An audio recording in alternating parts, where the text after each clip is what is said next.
Hey guys, Brian here, and today in the cheater chord series, we're going to go over the chord sets in the key of D. I'm going to choose this as a second one because there's a lot of overlap. Well, there's two overlap, and it's really easy, so let's dive right into it. So the first chord is D. You're going to get your index finger, place it on the second fret of the G string. Your pinky is going to be on the third fret of the B string. And then my thumb, I'm going to place it on the second fret of the E string. Remember in the first video, I did tell you guys my hands are really tiny, so I hope that encourages you guys to try and get your thumb to play up there in the second fret. You guys can definitely do it, I promise. So this is actually my D chord, but just to give you guys some context, the way I'm holding it, my palm is placed so that the E string at the end does not play. And occasionally my ring finger, I kind of place it over here on the A string. I just touch it sometimes so that when I strum, it doesn't play. It is not the end of the world if you can't just touch it. You can let it go, it's totally fine.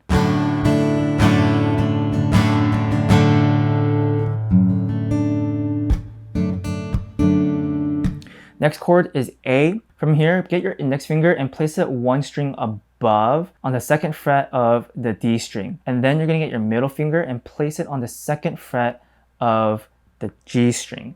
And lastly, the thumb, since it was already here, I'm gonna be touching the E string so that the big E string does not play. Also, still, the way I'm holding it, the palm of my hand is just slightly, I guess my index finger, the side of my index finger is touching the E string so that doesn't play.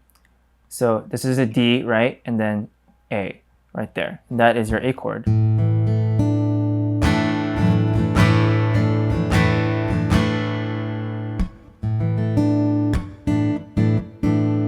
Now, next chord is B minor, simplest and smallest move probably you'll ever make. Your index finger is gonna go up one more to the second fret of the A string, and that's your B minor. Now, a few key notes though is that my thumb is a little harder in this chord to hold it, but I just need to touch the E string.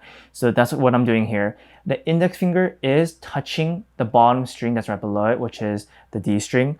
So I'm touching that as well, and I'm still using the side of my index finger to touch the E string. If that was really overwhelming for you to see like what strings I'm muting, the key element I'm trying to tell you guys is laziness. Try to hit every single part, but be lazy with it, and you'll notice that you're just naturally just touching this string, you're touching that string, and my thumb is the one thing I'm just thinking about to make sure I touch the E string. That is your B minor.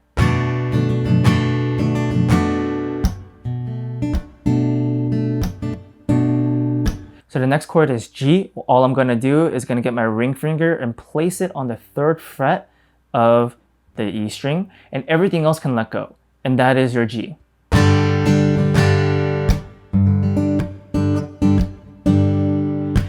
And that is it. Now, just to continue this, if I were to go back to D, notice how I'm holding it very lazily. My thumb is already up here. My index finger is already right there on the second fret, not on it, but around the second fret of the G string, right? So the transition from this G chord to this D chord is just that.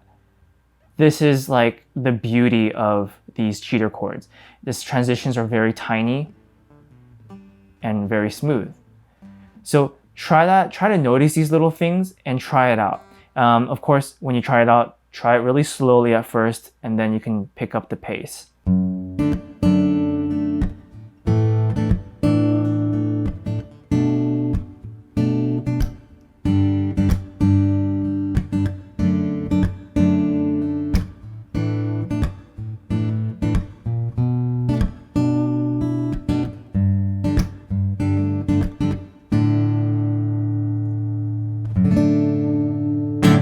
So that is it for the cheater chords in the key of D. Thank you so much for watching. If you guys have any questions at all, please leave it in the comments. And if you guys thought this was helpful, please hit the like button and subscribe because that'll help me a ton. Other than that, I'll see you guys in the next video.